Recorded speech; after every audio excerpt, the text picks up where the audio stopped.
बिस्मिल्लाहिर्रहमानिर्रहीम। अस्सलाम वालेकुम नाजरीन, आप देख रहे हैं कैपिटल टीवी और प्रोग्राम बेला के साथ मैं हूं आपका मेज़बान ज़ैनुल हसन। नाजरीन, आज मुल्क की सियासी सूरत हाल के ऊपर नज़र डालेंगे। अगर ये कहा जाए कि मुल्क की सियासी सूरत हाल में जो गर्मा गर्मी नज़र आ रही है ये सिर्फ और सिर्फ पाकिस्तान तहरीक इंसाफ की वजह से है तो ये गलत ना होगा। मौजूदा हालात में जो मुल्क की सूरत हाल है उसमें PTI काफ़ी एक्टिव नज़र आ रही है। तहरीक इंसाफ सियासी महाज पर हर जगह पर एक्टिव नज़र आ रही है, हर जगह पर छाई हुई नजर आ रही है। अभी ज़िमनी इंतखाबात का दौर चल रहा है और आज ज़िमनी इंतखाबात के लिए आखिरी दिन था और आज के बाद जो तमाम जो इंतखाबात की तैयारियां हैं वो ख़त्म हो जाएंगी। इसके बाद कोई भी इंतखाबी मुहिम नहीं चला सकेगा। आज चेयरमैन तहरीक इंसाफ इमरान खान की जानिब से कराची में पावर शो किया गया। कराची में अपनी ताकत का मुजाहिरा करते हुए चेयरमैन तहरीक इंसाफ इमरान खान की जानिब से फिर वही बातें दोहराई गई। उनकी जानिब से ये कहा गया कि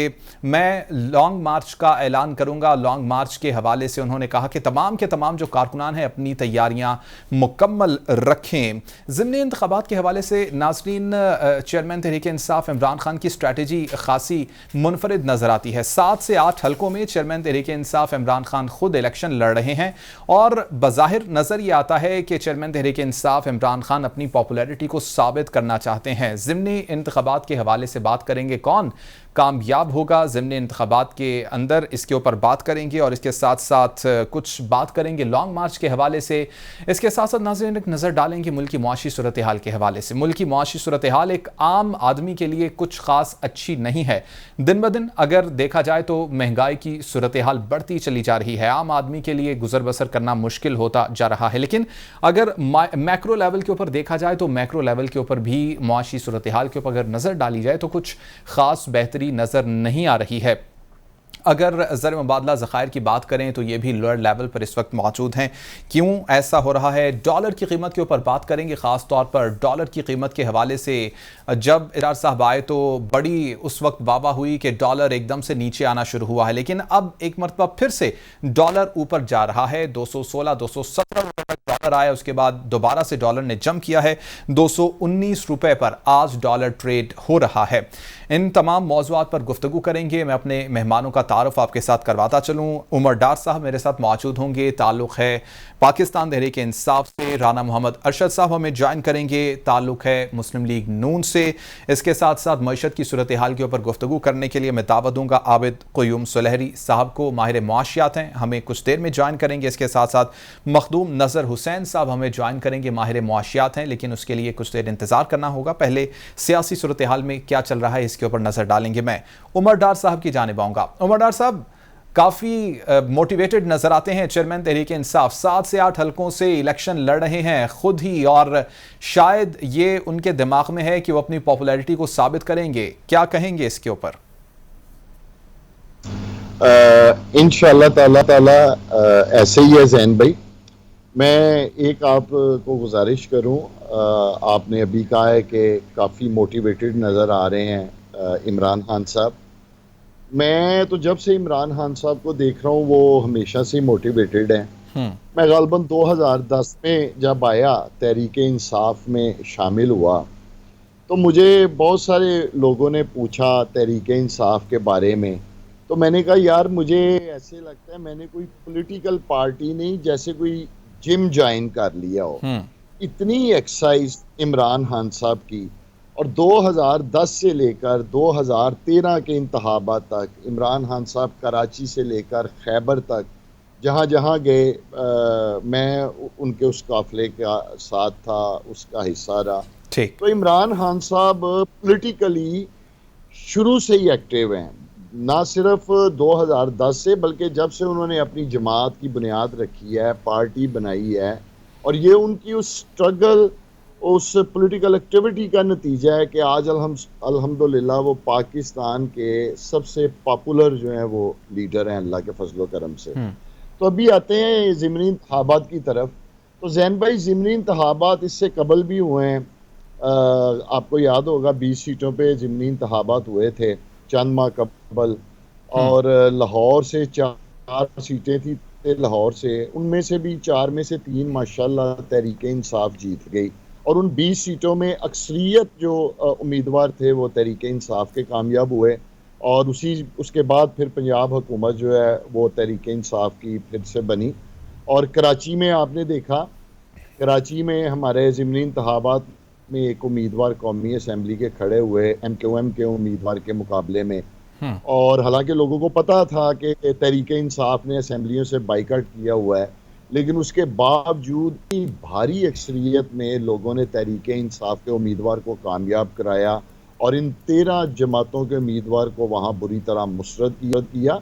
तो इंशाअल्लाह ताला अभी परसों भी जो ज़िमनी इंतखाबात हो रहे हैं, मेरे अल्लाह रब्बुल इज़्ज़त ने चाहा तो इंशाअल्लाह ताला बावजूद इस चीज़ के कि पिछली मरतबा भी इलेक्शन कमीशन ने और उनके नुमाइंदों ने पूरी तगोदो की हुकूमती लोगों के साथ मिलकर, और गो के इस बार भी वो कमी नहीं करेंगे, लेकिन इंशाअल्लाह ताला अवाम इतनी अक्सरियत में निकलेंगे, पोलिंग स्टेशनों पे आएंगे, वोट की रेशो इस कदर कास्ट होगी कि वो इस धांधली और इनके उम्मीदवारों को फिर से बहा ले जाएगी इंशाअल्लाह ताला। ठीक है, राना मोहम्मद अरशद साहब ने भी ज्वाइन कर लिया है, मुस्लिम लीग नून से ताल्लुक़ है, इनका भी इसके ऊपर इनको भी शामिल गुफ्तगू कर लेते हैं। राना साहब, आपने तमाम की तमाम गुफ्तगू सुनी। उमर डार साहब की जानिब से ये कहा गया, उन्होंने कहा कि हम साबित कर देंगे ज़िमनी इंतखाबात में कि तहरीक इंसाफ की जो पॉपुलैरिटी है वो वाकई मौजूद है।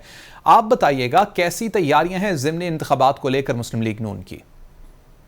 बिस्मिल्लाहिर्रहमानिर्रहीम। अल्हम्दुलिल्लाह 16 अक्टूबर को मोहम्मद नवाज़ साहब, मोहम्मद शबाशी साहब, मरियम दीदी की क्यादत में हम इलेक्शन जीत रहे हैं। मेरे जिला ननकाना में N118 का इलेक्शन हो रहा है, जो ब्रिगेडियर जाशा की सीट D-सीट हुई है, और यहाँ से भी इमरान खान खड़ा है। और ये 3 दिन पहले यहाँ जलसा किया गया, टीचरों की हाजिरी लगी है, और यहाँ पर सेक्रेटरी यूनियन काउंसिल, यहाँ पर मुलाजमीन की हाजिरी लगी है। तो इंशाअल्लाह हम इलेक्शन जीतेंगे। जो पहले 25 सीटें थी वो भी PTI की थी, हमारी नहीं थी, फिर भी हम 5 जीते थे। और ये भी जो 9 सीटें हैं ये PTI की थी, लेकिन इंशाल्लाह हम अक्सरियत से जीतेंगे। और क्योंकि इमरान खान एक्सपोज हो चुका है, ना वो फारूक पंडे का साथ देता है, ना वो बिलियन ट्रीज का देता है, ना वो नैब का साथ देता है, और इंशाल्लाह हम ये इलेक्शन जीत रहे हैं और आपको इसका रिजल्ट। अच्छा राना साहब, स्पेसिफिकली अगर उन हलकों की बात की जाए कि जहां पर चेयरमैन तहरीक इंसाफ इमरान खान खुद खड़े हुए हैं, आप नहीं समझते कि काफी टक्कर मिलने वाली है इन तमाम हलकों में मुस्लिम लीग नून को? की तरफ से हम बिल्कुल हम मुकाबला कर रहे हैं।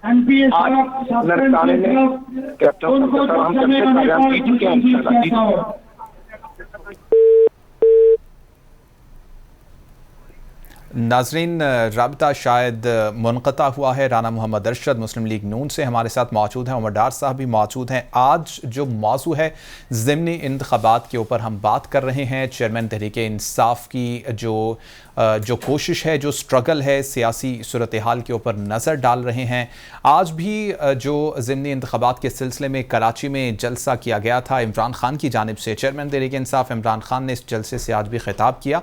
काफ़ी वो मोटिवेटेड नज़र आ रहे थे। कराची के लोगों से उन्होंने बात करते हुए ये कहा कि कराची के लोग अब मज़ीद इस जुल्म का शिकार नहीं होंगे। कराची के लोगों को ये पता चल गया है कि कौन ठीक है, कौन गलत है। बहरहाल इसके लिए अभी कुछ ही देर इंतज़ार करना होगा, लेकिन हमने जो चीज़ देखी है, जो चीज़ हमने कुछ पिछले 2 से 3 हफ्तों में ऑब्जर्व की है, वो चेयरमैन तहरीक इंसाफ इमरान खान की एक्टिविटी है। चेयरमैन तहरीक इंसाफ इमरान खान काफ़ी एक्टिव नज़र आ रहे हैं मुल्क भर में। गो के हमने ये देखा कि दूसरी जो सियासी जमातें हैं वो इस तरह से एक्टिव नहीं हैं सियासी तौर पर अगर देखा जाए, लेकिन चेयरमैन तहरीक इंसाफ इमरान खान मुकम्मल तौर पर एक्टिव नज़र आ रहे हैं। शहर शहर जाते हैं, जलसे करते हैं, लोगों को जमा करते हैं और लोगों को मोटिवेट करते हैं। जो दूसरी चीज़ हम ये देख रहे हैं कि चेयरमैन तहरीक इंसाफ लोगों से हल्फ लेते हैं कि वो लोग जो उनके साथ हैं, वो वोटर्स, वो कारकुनान जो उनके साथ हैं, वो हल्फ लें कि वो इमरान खान साहब का ही साथ देंगे। लेकिन इस सारी सूरत हाल में नाज़रीन एक कड़ी है जो मिसिंग नज़र आ रही है। वो ये है कि चेयरमैन तहरीक इंसाफ इमरान खान की जानिब से बार बार ऐलान किया जा रहा है कि वो लॉन्ग मार्च करेंगे, वो इस्लामाबाद की तरफ रुख करेंगे। लेकिन हम अभी तक ये देखते हैं कि चेयरमैन तहरीक इंसाफ इमरान खान फाइनली जो कॉल देनी है इस चीज़ के मुतालिक, लॉन्ग मार्च के मुतालिक, वो कॉल नहीं दे रहे हैं। इसके ऊपर भी आज हम बात करेंगे। उमर डार साहब हमारे साथ मौजूद होंगे। एक मरतबा फिर से बताया जा रहा है कि राबिता बहाल हुआ है। डार साहब कहिएगा, कितनी सीटें एक्सपेक्टेड हैं ज़िमनी इंतखाबात को लेकर आप क्या देखते हैं, पीटीआई 2/3 मेजॉरिटी हासिल करेगी अगर सिर्फ इन इंतखाबात को देखा जाए तो? मैं पूरे यकीन से कह सकता हूँ कि अगर इंतखाबात जो है वो फ्री एंड फेयर हो तो क्वेश्चन डज नॉट राइज के तरीके इंसाफ जो है वो 2-2.5 से ना जीते। इस वक्त के इंसाफ की जो पॉपुलैरिटी है अवाम में, पब्लिक में, ऐसे है जैसे जंगल में आग लगी हो और वो आग फैलती ही जाए।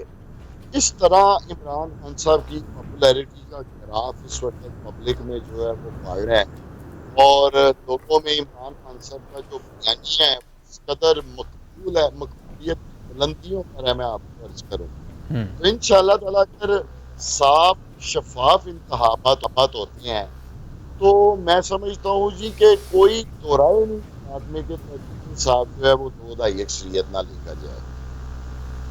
अच्छा उमर डार साहब, एक सवाल है जो कि अवाम की जानिब से भी सामने आ रहा है, जो पीटीआई के कारकुनान की जानिब से भी सामने आ रहा है, लॉन्ग मार्च के मुतालिक आज भी ये कयास किया जा रहा था, उम्मीद की जा रही थी, इससे पहले भी हमने देखा कि डेट्स बताई गई थी। शेख रशीद साहब की जानिब से भी कहा गया कि 10 अक्टूबर को इमरान खान साहब बताएंगे कि कब मार्च करना है, फिर 12 से 17 अक्टूबर के दरमियान कहा गया कि कोई डेट सामने आ जाएगी। आखिर क्या बचा है? डेट इतनी डिले क्यों हो रही है? कोई फाइनल डेट सामने क्यों नहीं आ रही है लॉन्ग मार्च के मुतालिक? देखें, इमरान खान साहब तो इस मरतबा पहले दिन से कह रहे हैं कि मैं बिल्कुल जब सही वक्त होगा और जब मैं ये समझूंगा कि एक बॉल से ये तीनों विकेटें गिरेंगी मैं उस वक्त कॉल दूंगा और मैं किसी वक्त भी ये कॉल दे सकता हूँ और मैं उस सही वक्त की तैयारी के लिए लगा हुआ हूँ और वो तैयारी पूरी कौम की भी रही है। गो के इसमें कोई शक नहीं, बहुत सारे जलसों में लोग हमसे भी पूछते हैं, लोग एक्सपेक्ट भी करते हैं कि शायद आज इमरान खान साहब कॉल दे दें, आज इमरान खान साहब कॉल दे दें, लेकिन इमरान खान साहब ने कह रखा है कि जब बिल्कुल मैं महसूस करूंगा कि ये सही वक्त है उस वक्त मैं कॉल दूंगा। और यकीनन क्योंकि आपको पता है एक कॉल 25 मई को भी उन्होंने दी थी, एक तलक तजर्बा हुआ ऑलरेडी पहले से, तो इस मरतबा इमरान खान साहब ने नहायत आप कह लें कि सोच समझ के और पूरी वेल मैच्योरिटी और पूरी तैयारी के साथ जब वो महसूस करेंगे फिर कॉल देनी और उसकी तैयारी में वो लगे हुए हैं। ठीक है। अच्छा डॉक्टर साहब, सवाल एहसन इकबाल के मुतालिक मैं करूंगा, उनकी जानिब से आज गुफ्तगू की गई और उन्होंने कहा कि मार्च में नई मरदमशुमारी के नताइज आएंगे, उससे पहले जो भी इलेक्शन का नाम लेगा उसे लोग पत्थर मारेंगे। मार्च करें या एहतजाज करें आम इंतखाबात के लिए, सर कुछ इंतज़ार तो करना पड़ेगा। देखिए, ये एहसन इकबाल साहब की बात थी, लोग जो इलेक्शन का मुतालबा करेगा उसे पत्थर मारेंगे। पत्थर तो सच पूछे लोगों ने इनके पकड़े हुए हैं हाथों में। यही वजह है कि ये तमाम मरकज की हुकूमत के जितने भी नुमाइंदे हैं, जितने भी लोग हैं, ये पब्लिक में नहीं जा सकते। अगर किसी पब्लिक प्लेस पे जाते भी हैं तो लोग इनके साथ जिस तरह का रवैया, जिस तरह का सलूक करते हैं वो पूरी कौम जानती है। और ये पहले दिन से, मैं आपको बताऊं, ये पहले दिन से इंतखाबात से भाग रहे हैं। इनको पता है कि पब्लिक में अब इनका कुछ भी नहीं है। और दूसरी मैं आपको गुजारिश करूं जैन भाई, लोग इनको किस बात का वोट देंगे? ये तो महंगाई के खिलाफ लॉन्ग मार्च करते रहे हैं, एहतजाज करते रहे हैं और हुकूमत में आने के बाद इन्होंने पाकिस्तान की तारीख की जो सबसे बुलंद तरीन सतह पर महंगाई है वो आज इनके दौर में है। यानी क्यों लोग इनको वोट देंगे? महंगाई, बेरोजगारी, फ्लड आया हुआ है वो आपके सामने है, मईशत का कोई हाल नहीं है, मईशत इंतहाई अबतर सूरत हाल जा रही है। तो इनको किस बात का पाकिस्तान की अवाम ने वोट देना है?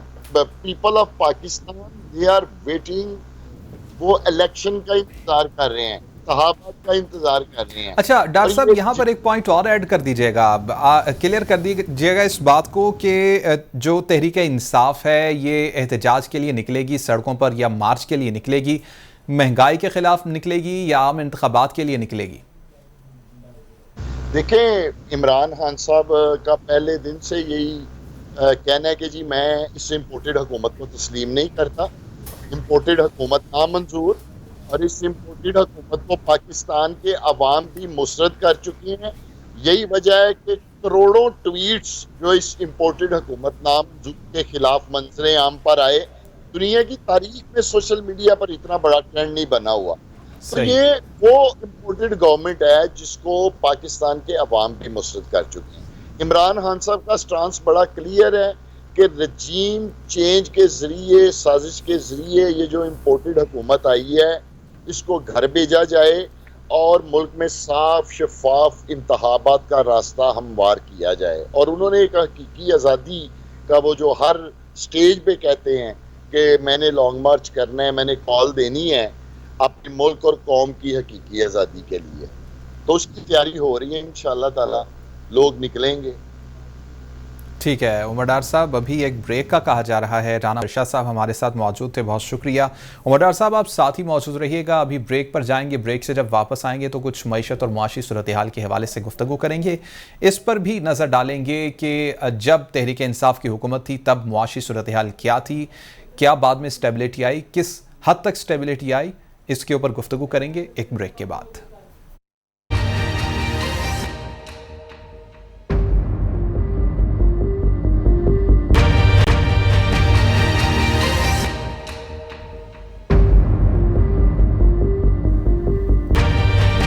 वेलकम बैक नाज़रीन, कुछ मुल्की मुआशी सूरत हाल के ऊपर अब नज़र डालेंगे। मखदूम नज़र हुसैन साहब हमारे साथ मौजूद होंगे, माहिर मुआशियात हैं। आबिद क़य्यूम सुलहरी साहब हमें ज्वाइन कर रहे हैं, माहिर मुआशियात हैं। इसके साथ साथ उमर डार हमारे साथ मौजूद होंगे, तहरीक इंसाफ से इनका ताल्लुक़ है। सबसे पहले मखदूम नज़र हुसैन साहब आपकी जानिब में आऊँगा। सर, इसहाक डार की वापसी हुई, डॉलर हमने देखा कि तेज़ी से नीचे आया और इसहाक डार साहब की जानिब से कहा गया कि अभी मैंने डॉलर को कंट्रोल करना शुरू नहीं किया, लेकिन डॉलर ड्रॉप हुआ। हमने ये देखा कि डॉलर तेजी से नीचे आया, अब फिर से डॉलर ऊपर जाना शुरू हुआ है। क्या समझते हैं क्यों ये ट्रेंड हमें नजर आ रहा है? असल वजह बताइएगा। क्या समझते हैं कि डॉलर को काबू करने का जो फॉर्मूला इसहाक डार साहब का है वो नाकाम हो गया है इस तमाम तर सूरत हाल में? थोड़ा सा इसको एक्सप्लेन कर दूं। किसी मुल्क की इकोनॉमी वो डिपेंड करती है उसकी प्रोडक्टिविटी पे। लास्ट टाइम भी मैंने डिस्कस किया था, जब तक लोगों के पास रोज़गार नहीं होगा, वो अपनी सर्विसेज को रेंडर नहीं करेंगे, वो इकानमी में कंट्रीब्यूट नहीं करेंगे, तो कोई भी इकानमी जो है वो मूव अप नहीं हो सकती। ये जस्ट कॉमन सेंस है, इसमें कोई आपको इकनॉमिक्स के बहुत बड़े फार्मूले की ज़रूरत नहीं है। Number one. Number two, fluctuation of the dollar वो डिपेंड तो करता है डेफिनेटली कि आपका डॉलर जितना ऊपर जाएगा, जो कर्जे आपके लोन जो बढ़ जाएंगे, डॉलर नीचे जाएगा और पीस की वैल्यू बढ़ेगी, तो आपके ऑब्वियसली कर्जे जो है वो कम हो जाएंगे। This is have nothing to with any personality कि उसकी वजह से ये काम सारा हो रहा है। No, as a matter fact government के पास सोर्सेस हैं, गवर्नमेंट के पास आदाद शुमार हैं, गवर्नमेंट के पास एक्सपर्ट्स हैं, गवर्नमेंट के पास पॉलिसी है। गवर्नमेंट कंट्रोल करती है इस किस्म के सब किस्म के अबनॉर्मलिटी जो है या नॉर्मल बिहेवियर को। उसमें इंडिविजुअल पर्सन जो as a citizen of Pakistan for example उसमें कोई कंट्रीब्यूशन नहीं, none whatsoever. Anyhow, the bottom line is, जब तक हम लोग nation as a whole, majority of the people काम करना नहीं सीखेंगे, एम्प्लॉयमेंट जनरेट नहीं करेंगे, revenue at the end of the day नहीं इंक्रीज करेंगे, तो हमारी इकोनॉमी कोई बेहतर नहीं कर सकता। IMF जो है या वर्ल्ड बैंक है, जो इंटरनेशनल फाइनेंशियल इंस्टीट्यूशंस है, प्लीज़ उनको रोल समझने की कोशिश करें। वो आपका टेम्परेरी रिलीफ है। टेम्परेरी अगर आप क्राइसिस में है, फाइनेंशियल क्राइसिस है, तो वो आपको सपोर्ट देते हैं, लेकिन वो परमानेंट सोल्यूशन नहीं है।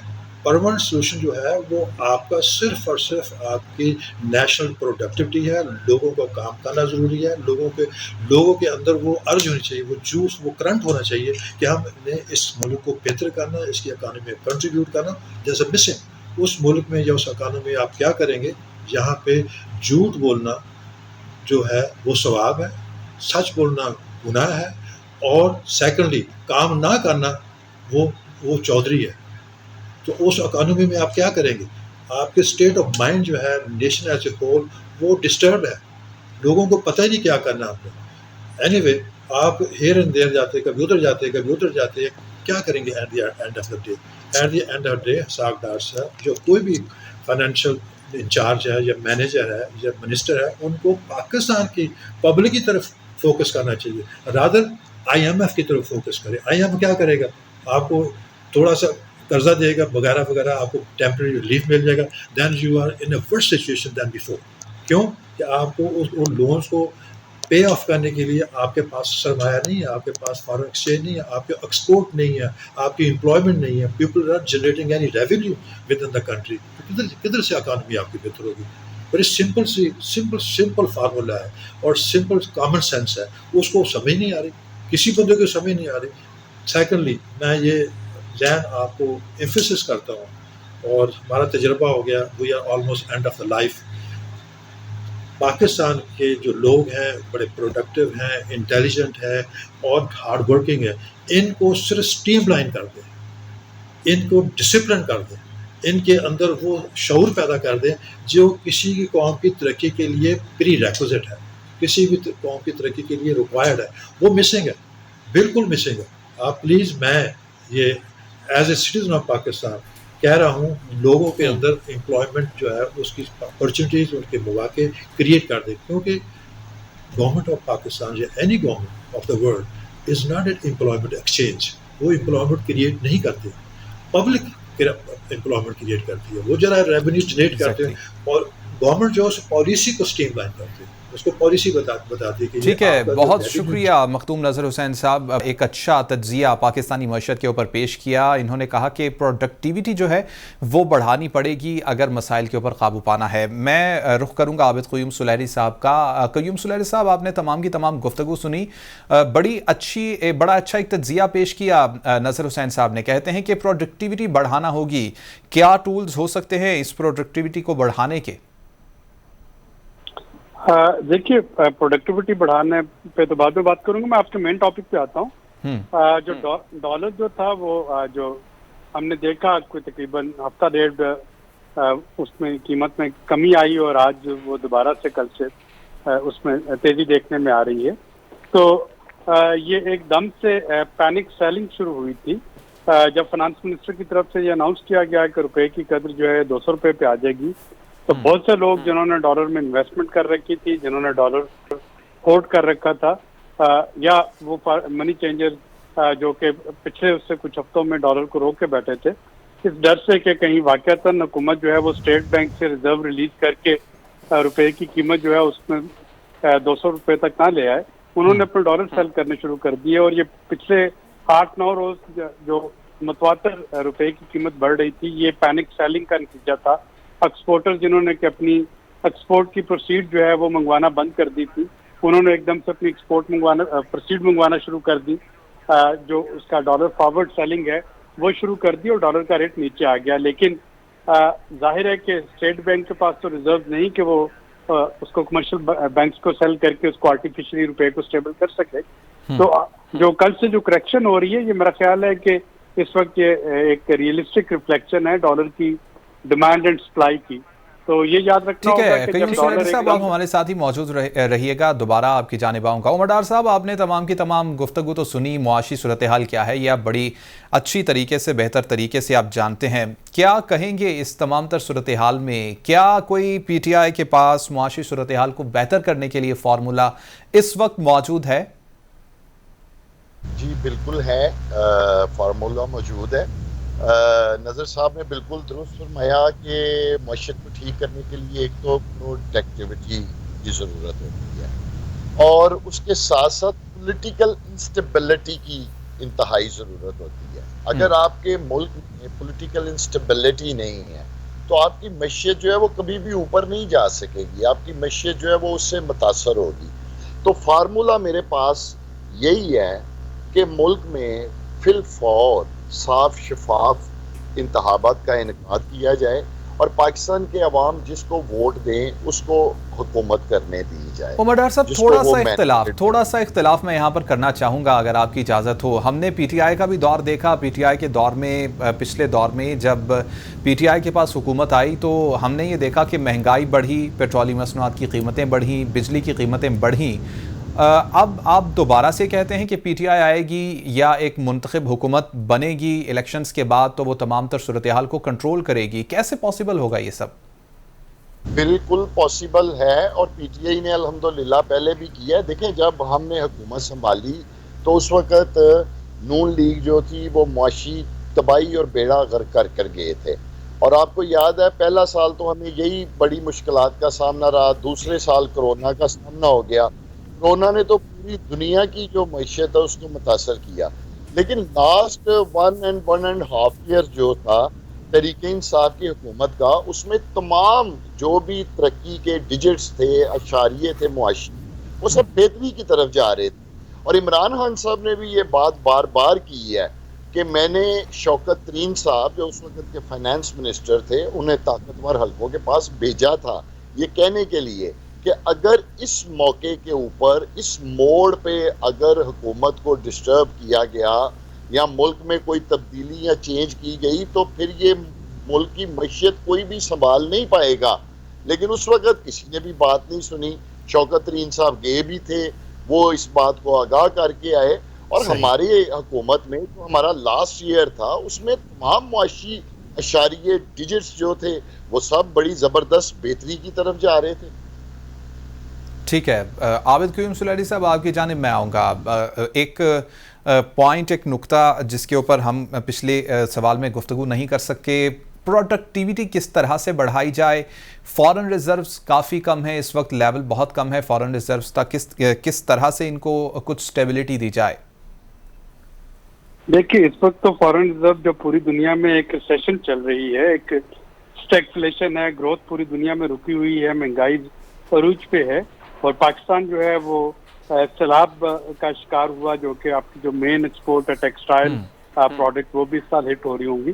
तो फौरी तौर पे तो आपके फॉरेन एक्सचेंज रिजर्व नहीं बढ़ेंगे। सिर्फ ये देखना होगा कि हम अपने जो स्पेंडिंग है उसको कैसे कंट्रोल कर सकते हैं, स्पेशली अपनी इंपोर्ट्स को कैसे रैशनलाइज कर सकते हैं, एनर्जी इंपोर्ट को कैसे, यानी बांग्लादेश जो है वो उसमें ऑलरेडी राशनिंग शुरू हो चुकी है एनर्जी की।